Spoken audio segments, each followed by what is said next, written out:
if I knew that better days were coming round, what would I do? Have my feet lift off the ground, keep pushing through, and don't be scared if you fall down.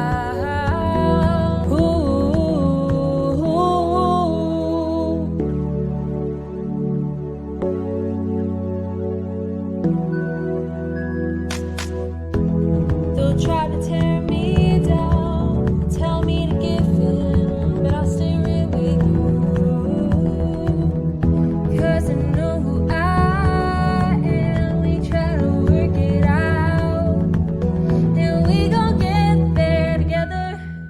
'Cause if I knew that better days were coming round, what would I do? Have my feet lift off the ground, keep pushing through, and don't be scared if you fall down. Ooh. Hi, everybody. Good evening. Thank you so much for joining us. My name is Marci Ober, and I'm the co-founder of the KrazyGirl Project. And we welcome you to our live speaker series where you get a front row seat with some of today's leading wellness experts. If you're watching us live, please post any comments or questions you have. We will try to get to them during the broadcast. And if you're watching us on replay, please just leave a comment so we know that you are here. When my daughter, Courtney, was 13, she started having some pretty serious problems with her mental health. She's 19 now, and she's out the other side of it for the most part, thank goodness. And I'm a long-time practicing family therapist, and I've had a private practice for many years. And even though I understand a lot about mental health and I have great resources, it was still a nightmare. And when she came out the other side, we decided that we wanted to write a book and we wanted to make a difference in people's lives. And we wanted to share what really helped with health and wellness and make it available to everybody. So that's what the KrazyGirl Project is about. We've rebranded the concept of crazy with a K because we're taking that back. We believe we're all a little bit crazy. It's what we do with our crazy that counts, and that's our tagline. So we moved from crazy to crazy empowered with knowledge and information. And we're looking to bust mental health stigma with humor and connection as well. So that is the purpose of the KrazyGirl Project, and we are here to provide some teaching tools for health and wellness that you can apply to your life right away. So I just want to let you know that after the broadcast this evening, we're having an after party. If you're a member of our KrazyGirl Survival Group, the link to the after party is a Zoom link pinned to the top of the page. So please, grab that link and be ready so that you can join us afterwards to have, some up close and personal conversation with this evening's speaker, which is a tremendous treat for us tonight, especially. And if you're not a member of the group, there's still time. You can head over to the group. Our amazing moderator, Fig Alley, will grant you access and you will be able to enjoy the after party. So I am so pleased this evening to present this evening's speaker. She is the iconic and amazing Beryl Bender Birch. And Beryl is revered and incredibly well-loved in and out of the yoga and meditation world. She's the author of several best-selling books, including the classic Power Yoga. She coined this term in the style of yoga, which is now practiced everywhere. She started practicing in 1971 and is studied directly with Pattabhi Jois in India, among other amazing teachers. She was the director of the New York Roadrunner Club for 20 years, and she's been featured many times in the Yoga Journal and selected as only one of 7 yoga influencers. And she is the founder of the Hard and the Soft Institute and trains teachers worldwide. Personally, I have traveled far and wide to practice with Beryl at the Omega Institute, at Kripalu, and also fortunate enough to have traveled to Cuba and Costa Rica. And I feel incredibly lucky, and we are all so lucky to be able to have this incredible opportunity to chat with the incomparable Beryl Bender. Welcome, Beryl. Welcome. Good to see you. Thank you so much for being here. Marci, that was amazing. Not my introduction necessarily, but just the work that you and Courtney are doing. What a story. What a way to find your dharma, to find your path in life. This is great work. And not coincidentally, the timing is so good because so many people struggling right now with all the challenges we're going through. Thank you. Thank you for that. And thank you for being here to share your wisdom and your knowledge with us. So can you tell us a little bit about yourself for My. those that don't know, which, I don't know who that is, but okay. Well, I have been on this yoga journey since the early 70s. I was born in New York City at the French Hospital, which is where Madison Square Garden is right now, and grew up in New Jersey and went to college in New York State, went to Syracuse. And after that, I worked in the city for a while. And then went out to California, moved to LA because I wanted to move to the country. And that was kind of where I discovered yoga. I got a job working at the Biofeedback Research Institute, and interestingly enough, they were doing research projects on meditators, and they were measuring the brainwave patterns of people who meditate to try and see what happened when people actually meditate. This is going back to the early 70s, when that kind of work was we were first beginning to investigate, the benefits of meditation, and in terms of avoid, helping with pain or with stress. It was quite a journey and then I moved back to New York in 1980. And that's when I taught at the New York Roadrunners Club. I started teaching to just a couple people. And 20 years later, we probably taught, 22 years, 6 classes a week over nonstop. We figured it out one time. It was over about 100,000 people. Wow. But yeah, quite a journey.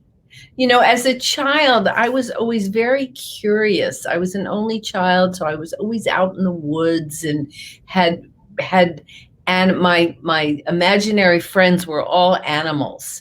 And I think of them now as as my spiritual totems. But I would sit out in the woods and I'd talk to the trees and look up, talk to the stars and the moon. And I was always very curious about the kind of the spiritual underpinnings of things. Why are we here, and what's out there, and what's our purpose in life? Mm-hmm. And so you founded the Heart and the Soft Institute, and I love that name. So can you tell us a little bit about what that means and, the concept behind that? It's interesting. It's an interesting little story. Before I moved back to New York, I lived in Colorado for about 8 years. And I lived in Fraser, Colorado, which at that time, and still probably was the coldest town in the continental United States. That and International Falls, Minnesota, right? We battled for the title of Icebox of the Nation. And my car didn't, in the wintertime, you spent most of your time either thawing out your water pipes or starting people's cars. And this day my car didn't start, and I was hitchhiking into town. And one of my friends picked me up on the highway, which was just a little 2-lane, Route 40. And he had a book open in the front seat, and I picked it up. It was a book on Zen, and I picked it up and opened it. And the first thing I saw was this Zen proverb that said, "Only when you can be extremely pliable and soft can you be extremely hard and strong." And something just struck me when I saw that. And I went, hard and soft. That's and over the years, that has become, as you say, my tagline. It's as if every single decision we make in life is finding that balance between, when do I stand firm? When do I really make an issue out of something? When do I ground down and say, no, this is it, I'm not budging? And when do you kind of stand aside and surrender and say, well, that isn't really worth that isn't really worth pursuing, So it's that balance between hard and soft. And then when I started studying classical yoga, I realized that is a part of the philosophy of yoga. And in Buddhism, I became a student of Buddhism in the early 70s and of classical yoga. And, Buddha found that middle path. He realized that the extreme austerity was not the path, and extreme pleasure and material wealth was not the path, but somewhere in between. He left all the wonders of the palace, all the money and the fine clothes and the fine foods, and went out into the world and went to the other extreme for a while and almost killed him.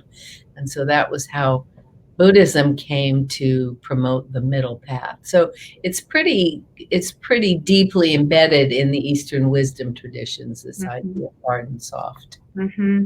And it means so much to me personally, being a mental health professional and trying to, for myself and the people I work with, achieve my own personal balance and, being aware of thoughts and feelings and reactions, but not overly attached to those things. And the practice of yoga, unlike anything I have ever found, and meditation, I'm going to put them together.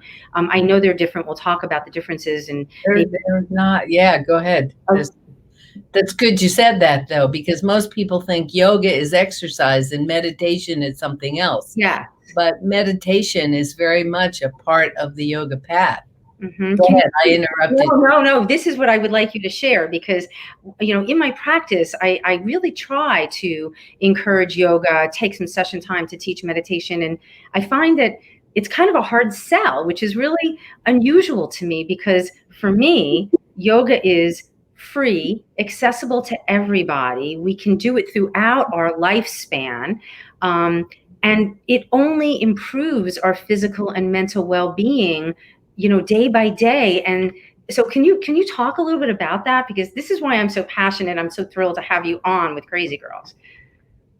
Boy, I would love to talk about that. The one thing about yoga that most people have a difficulty with is that it only works if you do it. And there has to be a fire. There has to be a passion. Something has to light the fire, and I always tell my students, always remember who brought you to the dance, who turned you on to this brilliant methodology. Yoga isn't the only way to get to know yourself, to find peace, to find happiness, but it's a pretty good way. And the path, yoga is not about stretching. If you want a stretch class, go to the gym. The practice of yoga is about learning to pay attention, to be self-observational, to learn to recognize, even from the very first yoga class we take, an asana class, we're being trained. Our mind is being trained to pay attention. Focus on your breathing, focus on your alignment, focus on something we call these internal locks. And attention drives transformation. The more you learn to pay attention, the more that quiets down the noise in your brain. We cannot try to stop thinking. People have such misconceptions about meditation, for example. They go, I could never meditate. I'm too nervous. I'm all the time. Yeah. My mind is too busy. And everybody's mind is busy. That isn't a unique factor. Thoughts are not the enemy. We're not trying to stop thought. We're trying to learn to close our eyes, sit down, get comfortable, step back, and recognize that we can watch our thoughts. Who we are is not what we're thinking about. I can think back to my 20s when, oh my God, he called, or I got the job, or they liked me, or I got some positive feedback. And oh, that's who I was. I was happy. I was all up here. Everything was wonderful. But if I didn't get the job, or I didn't have money, or he didn't call, or she didn't call, I was depressed. And what yoga has done for me is help me to realize that I have a choice. When those negative thoughts start to arise, whether it's flashbacks, whether it's a result of post-traumatic stress, whether it's trauma, whether it's thinking back to good times or bad times, or imagining good times coming or bad times coming, that takes us out of the present moment. That's what creates the stress and the depression. I've spent a lot of time working with veterans. I know you have. Severe post-traumatic stress. Mm-hmm. And the way to deal with that hyperarousal or those flashbacks is to get your attention in present time and train the mind to focus on one thing. Mm-hmm. And then as we start to sit back and whether it's in asana class or meditation, and see what is coming up for me, what is arising. When something painful comes up, we tend to want to shove it away, push it away, or push it down. And yoga helps us to become open, to open our hearts, to allow whatever is to come up. And then once you accept an emotion, let's say it's anger, let's say it's fear, once you accept it and you go, oh, hello there, anger, I see you here, and you open to that, there's an ability to just soften, and it becomes less powerful. It has less of a grip on us. Does this make sense to you? Oh, it does. And it's right in keeping with, this might be another phrase from you. There are so many that I've gathered from you over the years. That which we resist persists. Is this from you? I think I think that's been around a long time. I don't think I can take credit for that. But it's true. It's what we push back on, what we fear, what we anticipate. Winds up, anticipatory. I'll give an example. Anticipatory anxiety is the anxiety of what's going to happen. When I drive down this road, when I go to this event, when I sit and have a conversation with Beryl, and if I get into this future tripping, my heart rate elevates, and that hyperarousal happens. When I observe that and I acknowledge, and it's okay, everything settles down. And yoga has helped me tremendously with that acknowledge and release, or acknowledge and come back. I mean, I'm a child on this path for sure, but the more I practice and the longer I've been doing this, just the better it becomes. You just said it right there. The more you practice, it's about training your mind to pay attention, to be mindful, to be present with what is. The word mindfulness simply means to be in relationship with what is. You can't argue with reality. Oh, well, you can, but it isn't an argument you're going to win, So whatever is coming up in this moment is my reality. Now, in the next moment, I can take action to begin to change that. Some things I can change, some things I can't change, but I think what yoga gives us is that, again, is that ability to step back and become better able to pay attention to what's going on in our body using these techniques, like just focusing on your breath. Like you and I were both talking about getting anxious before this broadcast, right? No matter how many times you do it, there's always going to be some butterflies. The first time you might think you're going to drop dead before the broadcast starts. You're so nervous. I think of the first keynote I ever did. Now, you become more comfortable, but there's still that elevation. What yoga teaches us gives us the ability to self-regulate. Thank you. Can you talk about this? This is huge. To downshift. That is such an important key to longevity, the ability to downshift and not just get swept away with a wave of anxiety or swept away with a wave of depression. I mean, sometimes in really profound depression, it's very hard to reach out and take hold of a technique that's going to help you break it. Mm-hmm. there's that paralysis. I know I've experienced it. And you get paralyzed and you don't want to walk, you don't want to breathe, you don't want to meditate, you don't want to do anything that's going to help you. That's right. And then somehow through the grace of God, something happens where we're able to take that first step. And then you feel a little better and you take another step and you feel better. You go to a yoga class or you start, you just learn how to a breathing technique. Mm-hmm. So what happens before this, we went live here, is that I just stopped and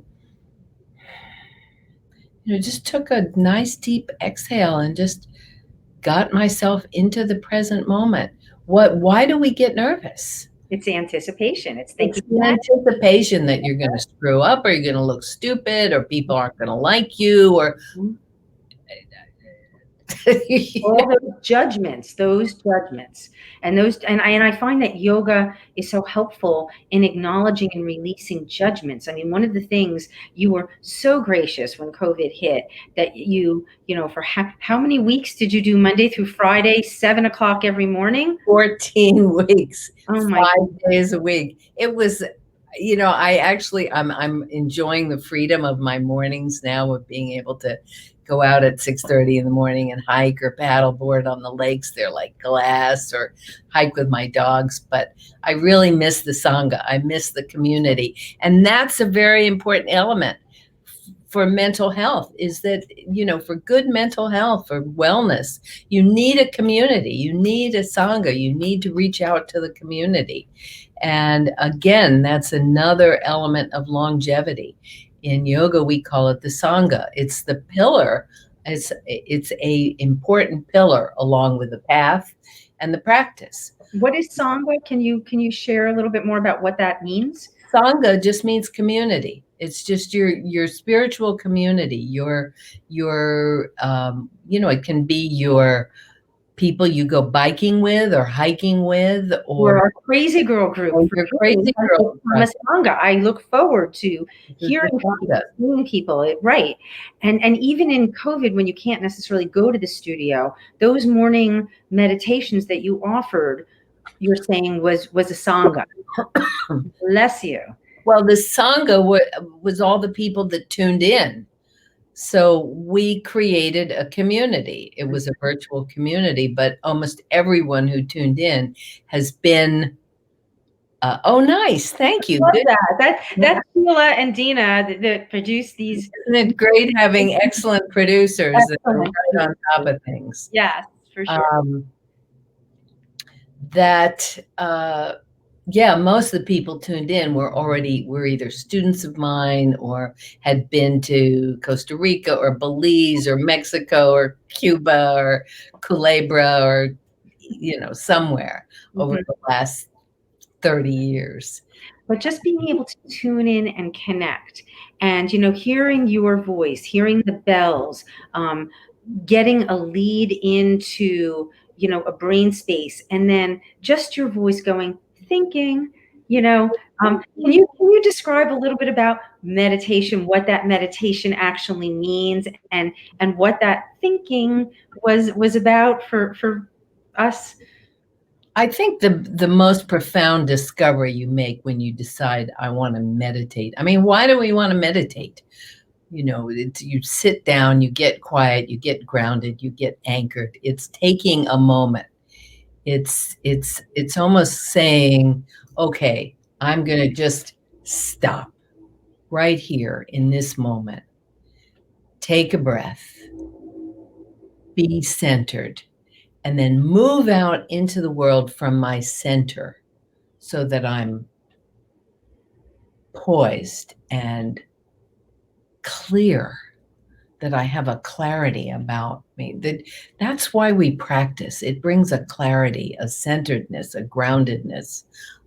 Most of the time, we get up in the morning and we hit the ground running and we're going, oh, I gotta have a shower. Oh, I gotta go to the store. I gotta remember to get dog food. So we're never with ourselves. The body is here. The body gets into the shower, but the mind is already driving to work and stressed out because of traffic or because I don't have time to stop and do this or do that. And then you're at work. I mean, and we're never with ourselves. So what yoga teaches us and the asana practice and all the yoga tools, which are, as you said, are so portable.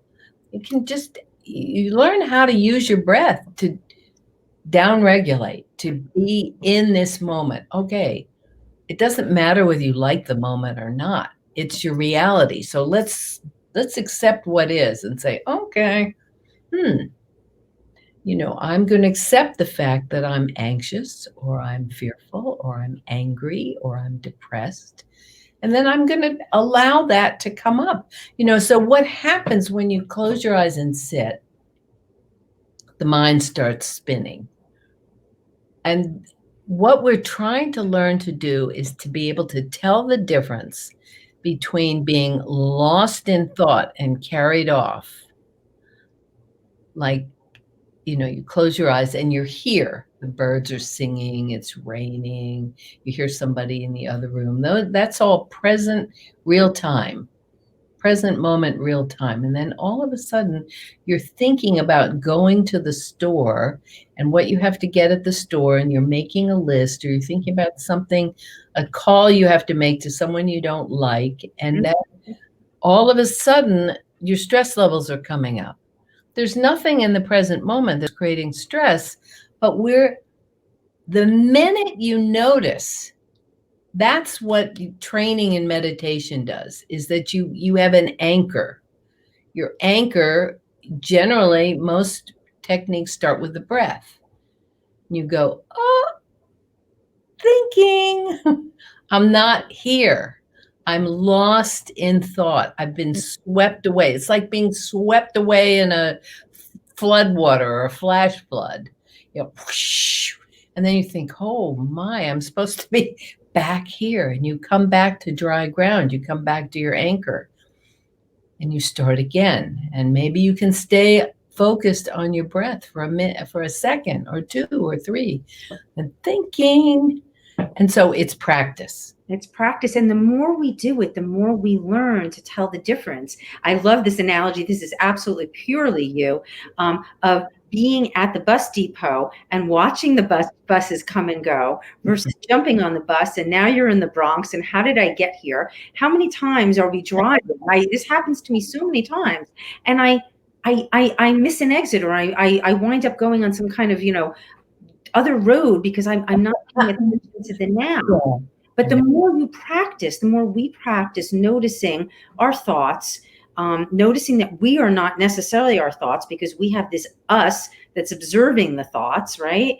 And bringing ourselves back to where we want, that is really a definition of empowered mind control. And I think that when people start to learn that, they feel so much more able to direct their own thoughts and feelings and actions and behaviors. And that's incredibly empowering. It's incredibly empowering. And if you ask anyone who is practicing yoga, how many of you feel like yoga has changed your life? Absolutely. You could be 100 people in the room. Absolutely. Every single person in the room will put their hand up. Mm-hmm. And I sometimes joke around and say, okay, I'm going to close your eyes. I'm going to use my psychic powers now. And then I ask the question, right? And then I turn around or open my eyes and I'm saying, let me see. My psychic powers are telling me that everyone put their hand up in the air. It's changed for the better. Nobody's ever said it's been changed for the worse. Mm-hmm. So not only do we work on the physical plane, but there are basically three things that happen that make yoga, really. Your ability to self-regulate.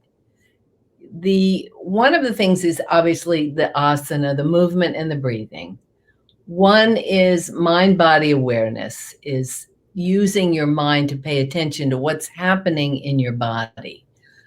To notice that when you're stressed out, there's a component there's a physical component to it.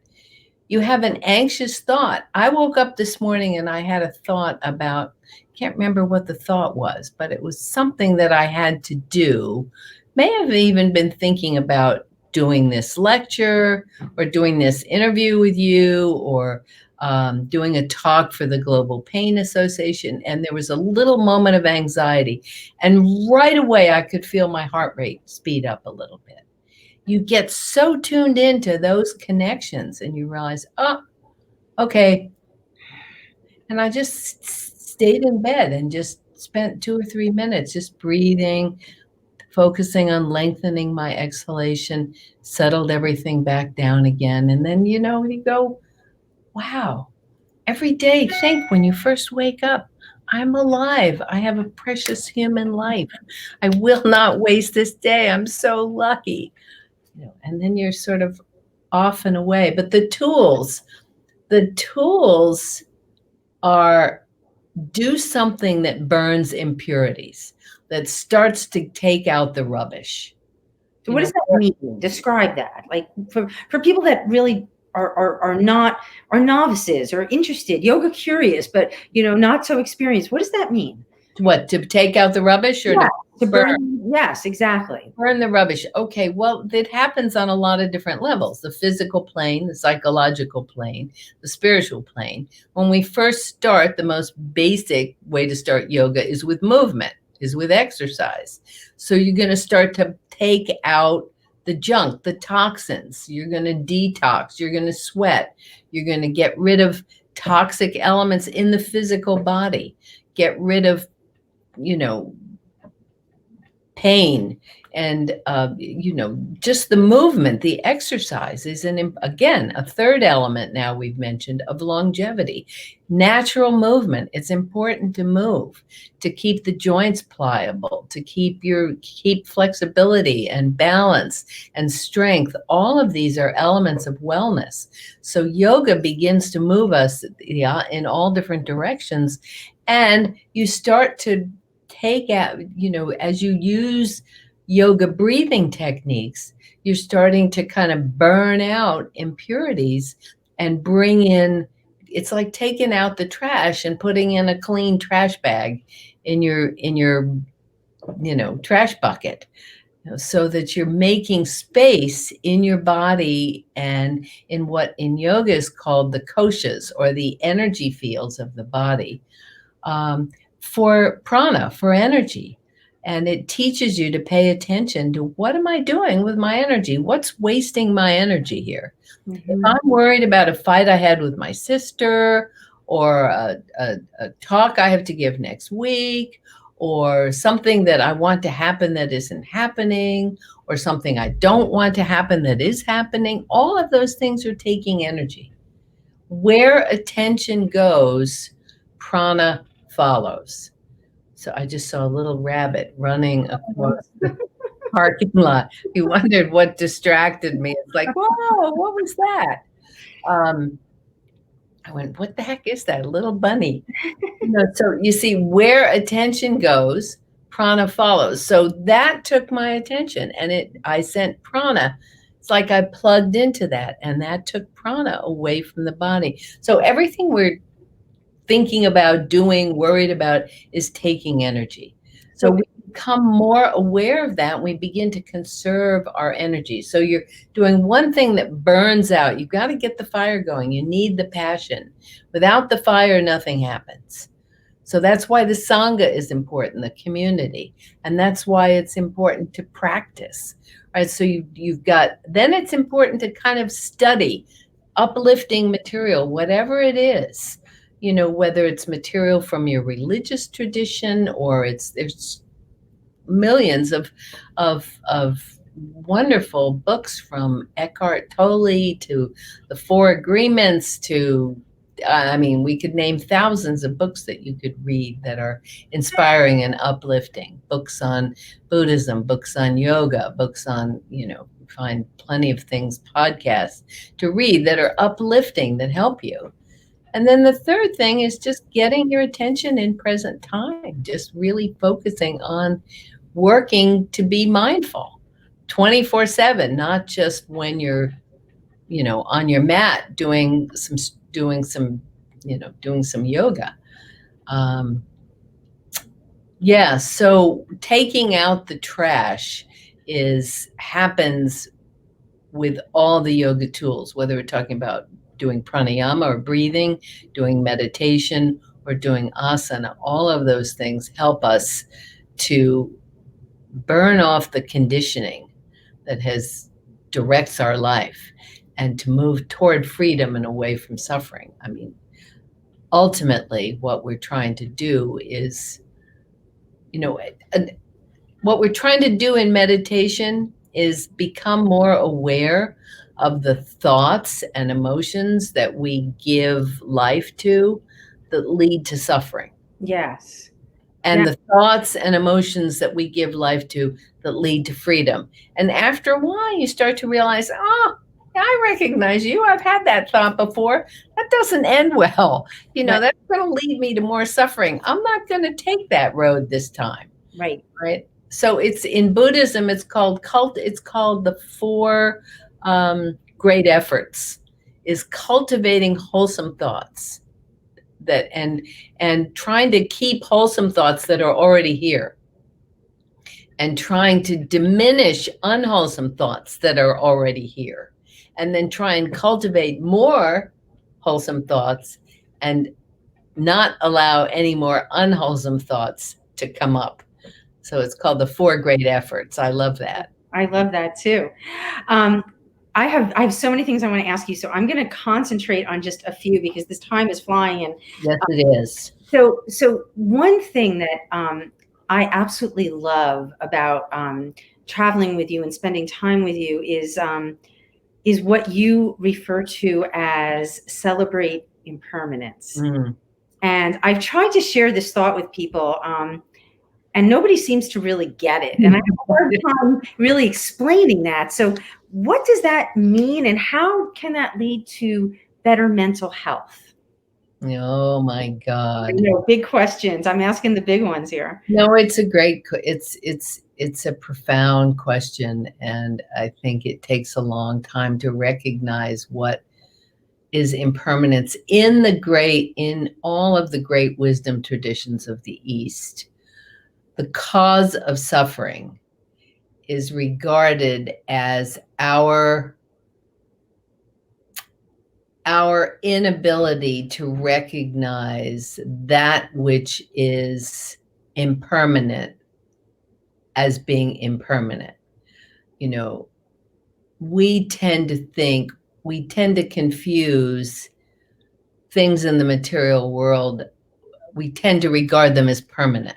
In other words, you think your parents are always going to be here, or your kids are always going to be here, or you're in a relationship and it's wonderful and you think, we forget that things change. Look at what we're going through now. Look at all the people suffering now, because if one more person asks me, when are we going to get back to normal? There is no getting back to anything. This is it. This is your life right now. Don't put your life on hold because you think it's going to be different in September.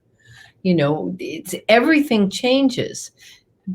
And so the idea that there is nothing in the world of form that will bring us lasting happiness, not a retirement account, not a house, not a new car, not a relationship, not your projects, not your family, because as we learn everything slowly, it's a hard lesson to learn that everything is impermanent, which I think is what drives us on a very deep spiritual level to seek out things like yoga, because it leads us to the question, well, if I can't count on anything, my body isn't permanent, my thoughts aren't permanent, my stuff isn't permanent, all of this changes, what can I count on? Who am I is the ultimate mantra in yoga. Ko aham. Who am I? I'm not all these things that I identify with. And so to celebrate impermanence means to recognize that everything changes all the time, and you become less disturbed by change. You know, our parents die, right? And we suffer. Our children have we lose family members, we suffer. We lose a job, we suffer. We are unemployed. Look at all the suffering caused happening now because of one little tiny virus. And we think we're uncomfortable and we want this to change. We want to be comfortable again. And yet for those of us who practice, I mean, this is why we practice, because we're preparing for not catastrophe, but for change, to recognize impermanence, to recognize that, yeah, okay, well, we better be grateful for what we have. Be grateful for what we have every day. Yep. Yeah, absolutely. So celebrating impermanence actually leads us to be more present in those moments of gratitude and appreciation, because this too will change. This too will change. And another, Beryl-ism that I love so much is, this is your life, don't squander it. I love that. I think of this is in my squander your life.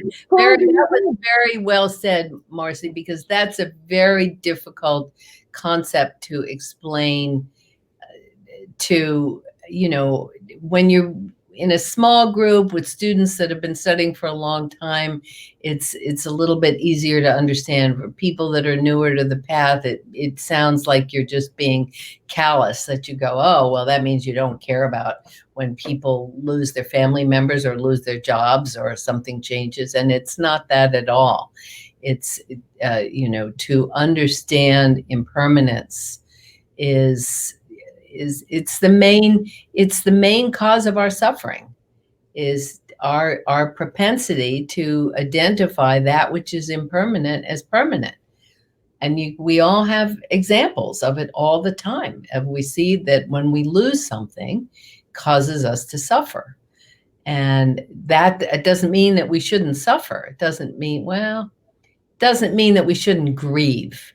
But there's something about understanding that everything, I often ask people, how are we doing on time? I often ask, we're fine, in workshops, to go around, tell me something you're attached to. What are you attached to? Well, my family, my spouse, my partner, my kids, my stuff, coffee, chocolate, my health, my practice. All of those things someday we're going to have to let go of. And so yoga is telling us, you might want to start releasing your grip on those things before they're ripped out of your cold, dead hands when you take your last breath. So that's what is meant in yoga by non-attachment. It doesn't mean not caring, doesn't mean not being passionate about things. It means being passionate with openness, not passionate with grasping or clinging or like, oh my God, I got to have this. I want it all to myself. Right. But, and that is equanimity, equipoise, back to the hard and the soft, kind of a full circle thing. And then, of course, we must remember compassion being, a tenet of yoga and yoga traditions. Compassion for self, compassion. It's the rabbit again. Oh my goodness, compassion for the rabbit. Where's he? I don't know if it's the same one. Maybe he's going back and forth. I love it. I love it. All right. We are getting a little tight on time, boy. I would love if, perhaps we could find a way to get you back for a master class for the KrazyGirl, so that maybe we can come together in Sangha in some way to talk about these things and to, celebrate them more and to work on them together, because these are such powerful tools. You call it powerful methodology, and it's so true. And I'm so grateful for Lynn Minton in Anchorage, Alaska in 1994, and Mary Jane Moore, who is now Mary Jane Hollingsworth, who took me to my first yoga class. Yeah. I didn't want to go.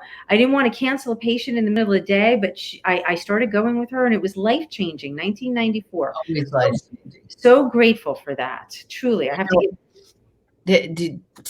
That's so great that you've acknowledged them. And I would just like to sort of end here with three things to people out there who are thinking about starting.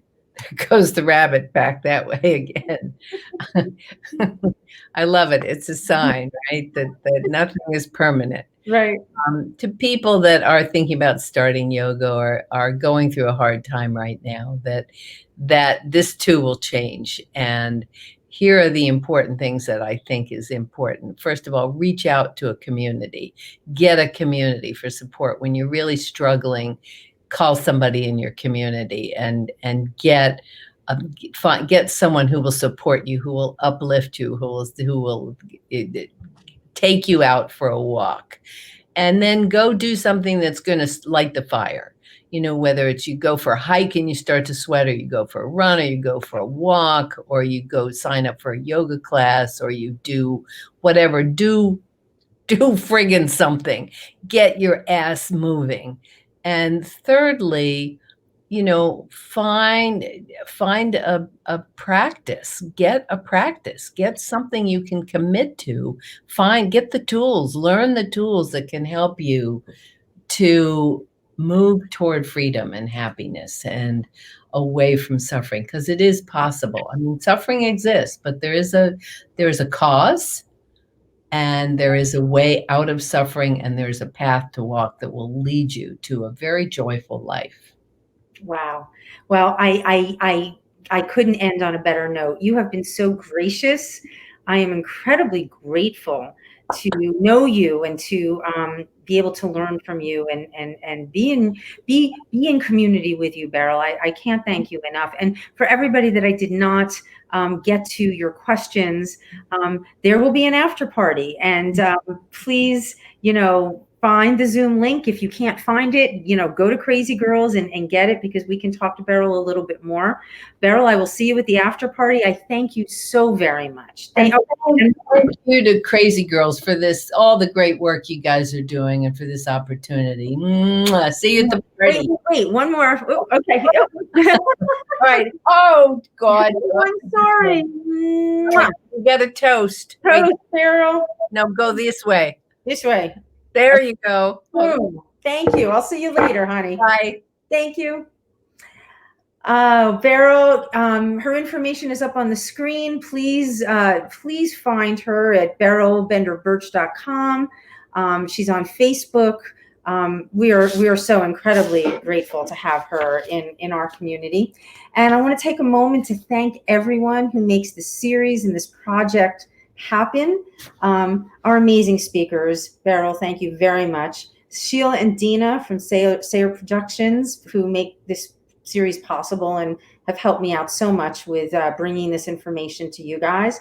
Fig Alley is our amazing moderator and truly my right-hand person and an amazing friend that I'm so grateful to have you in my life. Fig. Monica, you make the amazing graphics. Monica Wagner, thank you very much. Courtney, and all KrazyGirls everywhere that are part of our community that share their inspiration and their struggles and their hope. We would not be a community without each other. Thank you, everybody, so much for joining us, and we will see you at the after party. Mwah. They'll try to tear me down, tell me to give